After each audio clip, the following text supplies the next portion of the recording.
Not just India, China's new map for 2023 anchors 5 other countries too. आपको पता होगा कि आज से 3-4 दिन पहले चाइना ने एक नया पॉलिटिकल मैप जारी किया है, जिसमें चाइना ने भारत के 2 टेरिटरीज अरुणाचल प्रदेश और अक्साई चीन को क्लेम कर दिया था, अपने क्षेत्र में दिखा दिया था। साथ में इसने रशिया का भी एक छोटा सा एरिया उसको भी अपना दिखाया था और ताइवान पर अपना पूरा दावा किया था, और साथ में जो साउथ चाइना सी है इसको भी अपने मैप के अंदर ही शामिल किया था। 9 डैश लाइन वाला जो कॉन्सेप्ट चाइना पहले से देता है। तो जैसे ही चाइना ने ये मैप जारी किया था, तो उसी के बाद सबसे पहला देश जो चाइना के पॉलिटिकल मैप को खारिज करता है वो भारत था।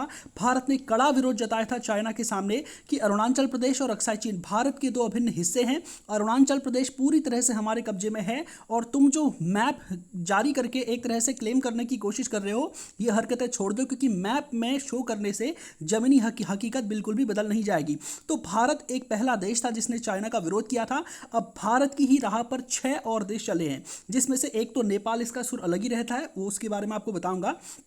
5 और कंट्रीज हैं जिन्होंने भारत का सपोर्ट किया है और चाइना का जो दावा है इसको खारिज किया। इसमें से पहला कंट्री है इंडोनेशिया, उसके बाद है मलेशिया, उसके बाद फिलीपींस और वियतनाम, और इसके बाद आप जानते हैं कि ताइवान। तो 5 ऐसे देश हैं जिन्होंने चाइना का पॉलिटिकल मैप पूरी तरह से खारिज कर दिया है। छठा देश नेपाल है, उसने भी गुस्सा जताया है चाइना से और चाइना के जो मैप है उसको खारिज कर दिया। अब आप सोचे होंगे क्या चाइना ने नेपाल की भी टेरिटरी क्लेम कर दी है क्या? देखिए ऐसा नहीं है, नेपाल का केस कुछ अलग है, ये मैं आपको बताऊंगा। और भारत के लिए सबसे ज़्यादा इंपॉर्टेंट नेपाल ही इसमें हो जाता है। तो चलिए पहले मैं आपको थोड़ी सी भूमिका बता देता हूं कि इससे पहले क्या हुआ था, क्योंकि बहुत सारे अभ्यर्थी ऐसे भी होंगे जिन्होंने मेरा पहला वाला सेशन नहीं देखा, वो आज डायरेक्ट इसी में आ रहे होंगे, या बहुत सारे अभ्यर्थी को पता नहीं होगा कि चाइना ने कुछ ऐसा किया है। देखिए एक खबर आज से 4 दिन पहले 29 अगस्त 2023 को आती है, और इस मैप में आपने देखा होगा China provokes India again, releases new map claiming Arunachal Pradesh and Aksai चीन। यानी कि 29 अगस्त 2023 को चाइना ने एक नया पॉलिटिकल मैप जारी किया था। अक्साई चीन और अरुणाचल प्रदेश को इसने अपने उसमें क्लेम किया था। उसके बाद आपको पता होगा ऐसी हरकतें, ऐसा नहीं है कि चाइना कोई नई बार कर रहा है। अक्सर में चाइना में जब कभी पॉलिटिकल क्राइसिस होता है, सरकार के खिलाफ वहाँ पर गुस्सा फूटता है, तो वहाँ की जो सरकारें हैं वो बॉर्डर पर गतिरोध उत्पन्न करती है ताकि वहाँ के लोगों में एक नेशनलिस्ट सेंटीमेंट जाग सके और उनकी सरकार बच सके। ऐसा शी जिनपिंग आप जानते हैं कि अभी वो अपने तीसरे टेन्योर में है और उनकी फॉरेन पॉलिसी उतनी खास सक्सेस नहीं हुई है और बहुत अच्छी इकोनॉमिक ग्रोथ भी वहाँ पर नहीं चल रही है। वहाँ पर अभी डिफ्लेशन की शिकार वहाँ पर उसकी इकोनॉमी चल रही है। तो वहाँ पर चाइना चाहता है कि एक नेशनलिस्टिक सेंटीमेंट जगाया जाए समय समय पर अपने नागरिकों को, ताकि उनके नागरिक सोचे कि हाँ ये कम्युनिस्ट पार्टी यही महान है, इसी की वजह से हम इतना बड़े हैं। ठीक है, तो इस उद्देश्य से कहें या फिर कोई और उद्देश्य है, भारत को दबाव में लेने का उद्देश्य, या फिर G20 की समिट हमारे यहाँ पर होनी है जो कि बहुत ही बड़ा इवेंट है भारत के लिए, इसके लिए भारत को दबाव में लेने का प्रयास करें, जो भी हम कह सकते हैं, उस वजह से चाइना ने इस तरह की हरकत की थी। यहाँ पर आपको थोड़ा सा मैं आपको बता देना चाहता हूँ, भारत का जो पॉलिटिकल मैप है, यहाँ पर एक और मैप मैंने रखा था, ये चाइना का आप मैप यहाँ पर देख पा रहे होंगे। अभी मैं वो मैप भी दिखाऊंगा जिसको चाइना ने क्लेम किया है। चाइना की बात अगर मैं आपको बताऊं तो यहाँ वाला जो रीजन है चाइना का, ये वाला जो एरिया है इसको कहा जाता है इनर मंगोलिया। यानी कि ऊपर पे चाइना का मंगोलिया है, नीचे पे इनर मंगोलिया। ये जो इनर मंगोलिया का पूरा एरिया है ये चाइना ने कब्जा रखा है मंगोलिया से। ठीक है, तो कायदे के अनुसार मंगोलिया एक कंट्री है, लेकिन मंगोलियन एथनिसिटी के अधिकांश लोग कहाँ पर रहते हैं? इस नीचे वाले पोर्शन में रहते हैं जो चाइना ने कब्जा रखा है। ठीक है, इसके अलावा आप यहाँ पर देख पा रहे होंगे ये वाला रीजन है तिब्बत का, ये तिब्बत चाइना ने कब्जा रखा है। यहाँ वाला रीजन है चाइना जिसको शिंजियांग कहता है। तो वो शिंजियांग क्या है? इसको एक्चुअल में ईस्ट तुर्किस्तान कहा जाता है, तो इसका नाम बदलकर शिंजियांग इसने कर दिया, इसको इसने कब्जा लिया। ठीक है, और इसके अलावा और भी बहुत सारे एरियाज है जो उसने कब्जा रखे हैं। तो एक्चुअल में जो मेन लैंड ऑफ चाइना, यहाँ पर इंडिया का, यहाँ पर आप देख पा रहे हो कि अक्साई चीन वाला एरिया है, ये इसने कब्जा रखा है। LAC वाला कॉन्सेप्ट आपको पता होगा। तो मेन लैंड चाइना जो है ना वो एक्चुअल में केवल इतना ही है, बस बाकी का जितना है ये इसने कब्जा रखा है, इतना ही केवल मेन लैंड चाइना है। और यहाँ पर नीचे आपको पता है ताइवान, इस पर भी अपना क्लेम करता है। हालांकि ताइवान पर भी कब्जा करने का प्रयास किया था इसने, लेकिन अमेरिका बीच में आ गया था। अमेरिका ने अपने वॉरशिप्स बीच में खड़े कर दिए थे, जिससे चाइना ने जब इस पर अटैक किया तो यहां से उसको भागना पड़ा। और इसके अलावा साउथ चाइना सी में बहुत सारे देश चीन को पहले हरा चुके हैं, मैं आपको सब कुछ विस्तार से बताऊंगा।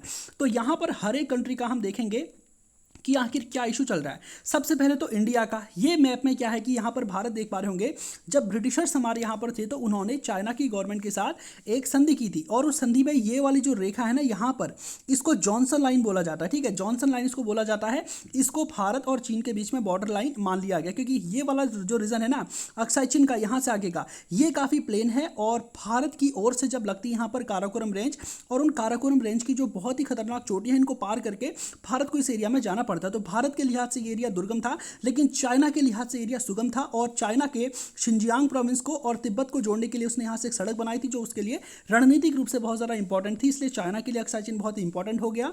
और अरुणाचल प्रदेश भी इसके लिए क्या था, इंपॉर्टेंट था, क्योंकि वहाँ पर तवांग जो जगह है वो बुद्धिस्ट लोगों के लिए एक बहुत ही पवित्र स्थल के रूप में जाना जाता है।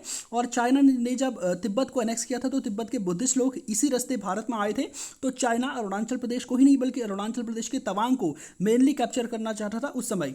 तो चाइना ने 1962 में अटैक किया इंडिया के ऊपर, और इंडिया की 2 टेरिटरीज अपने यहाँ पर कब्जा ली, एक अक्साई चिन है और दूसरा अरुणाचल प्रदेश है। बाद में आपको पता होगा पूरी कहानी कि अमेरिका और वेस्टर्न वर्ल्ड का, ब्रिटिशर्स का दबाव आता है चाइना के ऊपर, और उसके बाद चाइना इस एरिया से पीछे हट जाता है। यानी कि यहाँ पर जो मैकमोहन लाइन थी, वैसे मैकमोहन नहीं कहते, मैकमहन कहते, MAHAN, मोहन MOHAN होता है, महन MAHAN होता है। तो बहुत सारी किताबों में मैकमोहन लिखा रहता है, लेकिन एक्चुअल में मैकमहन लाइन है, ठीक है। तो चाइना जो है वो इस मैकमहन लाइन से पीछे चला जाता है, यानी कि अरुणाचल प्रदेश जो इसने कब्जा रखा था यहाँ से तो ये पीछे हट जाता है, लेकिन इस वाले एरिया से पीछे नहीं हटता। और आज भी चाइना का अक्साई चिन पर कंट्रोल है। हमारे और चाइना के बीच में LAC, line of actual control है, और चाइना अब इस लाइन ऑफ एक्चुअल कंट्रोल से भी आगे आने का प्रयास कर रहा है, उन टेरिटरीज में आने का प्रयास कर रहा है जहाँ पर चाइना आमतौर पर पहले नहीं आया करता था। और भारत के जो 64 के आसपास पेट्रोलिंग पॉइंट्स LAC पर थे, उनमें से केवल 24 पेट्रोलिंग पॉइंट्स पर ही भारत की जो सेना है अभी पेट्रोलिंग कर पा रही है। बाकी के सारे पेट्रोलिंग पॉइंट्स चाइना ने इस एरिया में ब्लॉक कर दिए, और भारत के लिए एक बहुत बड़ा सिक्योरिटी कंसर्न खड़ा हो गया। भारत का जो देपसांग वाला एरिया है वो प्लेटू है, प्लेन एरिया है, और वो थोड़ा हाइट पर है।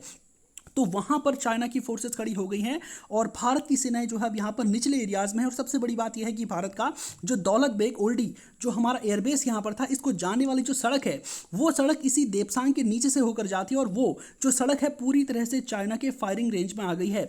तो जिस रणनीतिक बढ़त के लिए हमने दौलत बेग ओल्डी में अपना एक एयरबेस खोला था, अब उस एयरबेस पर जाने का जो रास्ता है, जो सड़क है, वो ही जो है चाइना के फायरिंग रेंज में आ गई। इस वजह से कभी अगर क्रिटिकल सिचुएशन यहाँ पर होती है तो भारतीय सेना को यहाँ पर डिसएडवांटेज होने वाला है। हालांकि जो सियाचिन वाला रास्ता है वो भी एक तरह से देपसांग प्लेटू के रास्ते को हटा के वहाँ से एक अल्टरनेटिव रूट है सियाचिन वहाँ के लिए, दौलत बेग ओल्डी के लिए, लेकिन वो उतना बेहतर नहीं है। तो भारत सरकार का प्रयास चल रहा है कि कैसे न कैसे ये इनके प्रकार बॉर्डर पर चाइना जो LAC पार करके हमारे सीमा पर घुस आया है, और बहुत बड़े एरिया पर इसने कब्जा कर लिया, यहाँ से डिसएंगेजमेंट किया जाए चाइना का। और चाइना इसके लिए बहुत सारी शर्तें रख रहा कि भारत जो है LAC से 20 किलोमीटर का बफर जोन अपनी टेरिटरी में हमको अवेलेबल कराए। तो इस तरह की बहुत सारी कूटनीतिक वार्ता चल रही है। 19 दौर की वार्ता भारत और चीन के बीच में चल चुकी है, लेकिन अब तक चाइना ने जो भारत का एरिया अभी कब्जा है, हाल ही में 2019 के बाद कब्जाया है, इससे चाइना पीछे नहीं हट रहा है। तो ये मैंने आपको भारत का बता दिया। अब हम आगे बढ़ेंगे। अब सबसे पहले नेपाल की आपत्ति जान लेते हैं, क्योंकि ये सबसे ज़्यादा इंटरेस्टिंग होता है, ठीक है। इसकी खिचड़ी, इसकी दाल अपनी अलग ही गल रही होती है, अलग ही पक रही होती है। तो चाइना के बारे में देख सकते हैं आप news. Nepal upset with China's newly released map for excluding disputed areas with India. देखिए, नेपाल का कहना है कि हम तुम्हारे मैप को खारिज करते हैं, क्योंकि तुमने हमारी जो टेरिटरीज हैं इनको भारत का दिखाया। आप देखिए, भारत और नेपाल के बीच में भी बॉर्डर डिस्प्यूट चल रहा है। नेपाल का कहना है कि जो काली रिवर है ना, काली रिवर के ईस्ट वाला एरिया मेरा होता है, ठीक है, और वेस्ट वाला एरिया भारत का होता है। एक्चुअल में काली रिवर अलग अलग सोर्सेज से निकलती है, किसी एक जगह से नहीं निकलती है, बहुत सारी छोटी छोटी जलधाराओं के मिलने से निकलती है। तो यहाँ से भी जलधारा आती है, यहाँ से भी आती है, यहाँ से भी आती है। तो नेपाल का यहाँ पर कहना है कि जो लिम्पियाधुरा, यहाँ पर जो लास्ट वाला पॉइंट आप यहाँ पर देख पा रहे होंगे, ये जो लिम्पियाधुरा है, यहाँ से जो जलधारा आती है वो एक्चुअल में काली है, इसलिए इसका जो ईस्ट वाला एरिया है ये सारा का सारा क्या होता है, मेरा होता है। इस तरह से आते तो ईस्ट वाला एरिया मेरा होता है। तो जो नेपाल है वो काला पानी, लिम्पियाधुरा और लिपुलेख, भारत की इन 3 टेरिटरीज पर अपना क्लेम करता है। लिपुलेख दर्रा भारत के लिए चाइना से सिक्योरिटी के लिहाज से और चाइना से ट्रेड के लिहाज से बहुत ज़्यादा इंपॉर्टेंट है, इसलिए डेफिनेटली आप देखेंगे भारत कभी भी लिपुलेख, काला पानी और लिम्पियाधुरा इन एरियाज को नहीं छोड़ेगा, क्योंकि यहाँ पर चाइना के साथ हम बॉर्डर शेयर करते हैं। और ये चाइना, नेपाल और इंडिया का ट्राई जंक्शन पॉइंट है, और भारत इस टेरिटरी को कभी नहीं छोड़ेगा। तो नेपाल ने विरोध किया है चाइना का कि तुमने जो नया पॉलिटिकल मैप जारी किया है उसमें लिम्पियाधुरा, कालापानी और लिपुलेख इनको भारत का हिस्सा बताया। यानी कि आप भारत और नेपाल के बीच में जो बॉर्डर डिस्प्यूट चल रहा है लिम्पियाधुरा, कालापानी और लिपुलेख को लेकर, आप इसमें हमारा सपोर्ट नहीं कर रहे हो, इसलिए हम तुम्हारे इस मैप को क्या करते हैं, खारिज करते हैं। उम्मीद करता हूँ कि नेपाल का इसमें क्या एंगल है ये आप समझ पाए होंगे। साथ में अब हम जानना चाहते हैं कि आखिर जो यहाँ पर वियतनाम है, मलेशिया, इंडोनेशिया और जो ताइवान है, इनको क्या प्रॉब्लम है। देखिए, ताइवान तो आप सोच लिए होंगे कि ताइवान के बारे में आपको सब पता होगा कि चाइना पूरे के पूरे ताइवान पर अपना कंट्रोल चाहता है। उसने एक बार अटैक करके इसको कब्जाने का भी प्रयास किया था, लेकिन उस समय वो सफल नहीं हुआ था।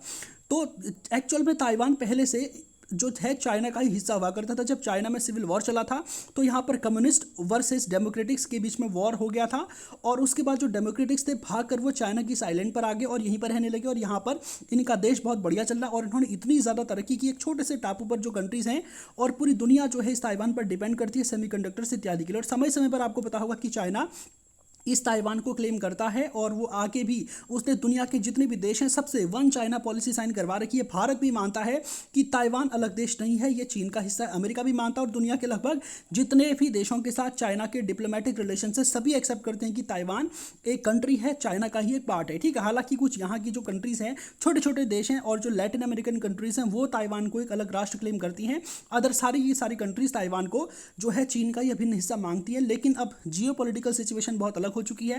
ताइवान भी बहुत ज़्यादा स्ट्रांग हो चुका है, मिलिट्री पावर भी इसके पास बहुत अच्छी है, और इसने पूरी तैयारी कर ली है चाइना को वॉर में हराने के लिए। और चाइना ताइवान पर अटैक करने से डरता क्यों, ये भी मैं आपको बताऊंगा जब मैं आपको वियतनाम की कहानी सुनाऊंगा। अब आप सोचे होंगे वियतनाम, मलेशिया और फिलीपींस, इन कंट्रीज़ को क्या प्रॉब्लम है। देखिए इन कंट्रीज़, ये जो कंट्रीज़ है ना, यहाँ पर आपने देख लिया होगा ये वियतनाम है पूरा का पूरा, ये है ठीक है, और यहीं पर फिलीपींस भी है, और ये मलेशिया और इंडोनेशिया के छोटे छोटे आइलैंड्स हैं, ये सारे हैं। अब यहाँ पर सिचुएशन ऐसी है कि ये इनके बहुत सारे आइलैंड कहाँ पर पड़ते हैं, साउथ चाइना सी में पड़ते हैं। यहाँ पर जो आप रेड कलर की लाइंस देख पा रहे होंगे, चाइना ने एक 9 डैश लाइन वाला कॉन्सेप्ट दिया था, जिसमें चाइना का कहना था कि उसने अपने ऐतिहासिक जो नक्शे थे कि हमारी जो किंग डायनेस्टी थी इसका रूल कहाँ तक होता था, ये इसका जो है शासन कहाँ तक था, तो चाइना ने एक 9 डैश लाइन जो है एक ये कॉन्सेप्ट दिया था, और इसमें इसका कहना था कि जो ये वाला सागर है ना, इस 9 डैश लाइन के अंदर का ये पूरा का पूरा सागर मेरा होता है। अब कायदे के अनुसार समुद्रों पर तो किसी का नियंत्रण नहीं है, क्योंकि समुद्र के नीचे क्या है, खजाने हैं जिनका अभी तक दोहन नहीं हो सका है, ठीक है। और आपको पता होगा कि भारत का भी जो अधिकांश ऑयल है वो इसी समुद्र में पाया जाता है, भारत के एक्सक्लूसिव इकोनॉमिक जोन में। तो जो इंटरनेशनल लॉ है ना, इंटरनेशनल लॉ कहता है कि जो समुद्र हैं वो फ्री टू नेविगेशन होंगे, यानी कि आवागमन के लिए पूरी तरह से इंडिपेंडेंट होंगे। और वो कंट्रीज़ जिनका कोस्टल एरिया इन समुद्रों से लगता है, तो हम इस बात को एक्सेप्ट करते हैं कि उसके कोस्टल एरिया से 200 नॉटिकल माइल्स तक की डिस्टेंस का जो समुद्र है उसे उस कंट्री का एक्सक्लूसिव इकोनॉमिक जोन यानी कि EEZ कंसिडर किया जाएगा, और उस इकोनॉमिक जोन के अंदर वो देश पूरी की पूरी इकोनॉमिक एक्टिविटीज़ को कर सकता है।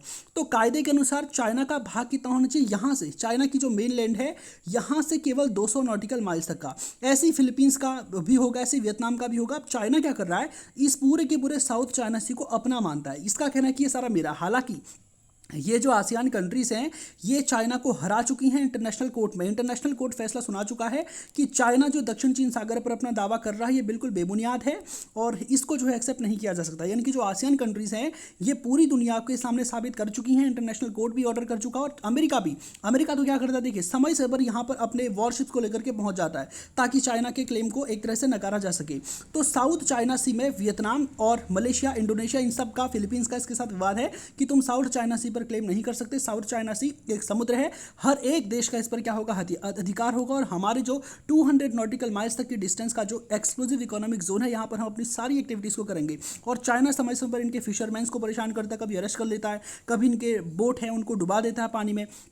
और इससे पहले हिस्टोरिकली आपको जानकर बहुत ज़्यादा हैरानी होगी कि ये जो वियतनाम है ना, ये 1970-80s के दौर में, 70s के दौर में इसने चाइना को हरा दिया था। एक बार चाइना ने इस वियतनाम पर अटैक किया, क्योंकि वियतनाम ने कंबोडिया पर अटैक किया था। उस समय वहाँ पर पोल पॉट का शासन था, बहुत ही अत्याचार वाला शासन था, और इस वियतनाम ने इस कंबोडिया पर अटैक किया। तो इसके विरोध में चाइना ने वियतनाम पर अटैक कर दिया, और वियतनाम ने यहाँ पर अपने 30,000 सैनिक उतारे, वियतनाम ने यहाँ पर लगभग 30,000 चीनी सैनिकों को मार डाला था। तो चाइना ने अटैक किया था, वियतनाम की बहुत सारी टेरिटरीज उसने कब्जा ली थी, और यहाँ पर वियतनाम के जो सैनिक थे बहुत बहादुर थे, आपको पता है अमेरिका के साथ लड़ने का इनके पास अच्छा खासा एक्सपीरियंस था। और यहाँ की ज्योग्राफिक कंडीशंस कुछ ऐसी थी कि चाइना की सेना यहाँ पर बहुत ही बुरी तरह से हारती है, और एक ही महीने में चाइना यहाँ से हार मारकर जो है अपनी सेना को यहाँ से विड्रॉ करके भाग जाता है। और उसके बाद से लेकर 3 साल तक इसी वियतनाम का कब्जा था कंबोडिया के ऊपर। तो इस तरह की हरकतें यहाँ पर हो रही हैं, और भारत के लिए बहुत बड़ा इंपॉर्टेंट चीज़ें ये हैं कि भारत भी चाहता है कि यहाँ पर जो ये म्यांमार है ना, यहाँ के माध्यम से थाईलैंड वियतनाम को जोड़ने वाली एक सड़क बनाई जाए, ताकि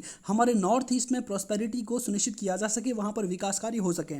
तो उम्मीद करता हूँ जो बातें आज के सेशन मैंने आपको बताई आप ठीक से समझ पाए होंगे, और आपके इस पूरे मामले को लेकर आप क्या सोचते हैं कॉमेंट सेक्शन में डेफिनेटली जवाब दें। तो आज के सेशन को यहीं पर समाप्त करते हैं, धन्यवाद।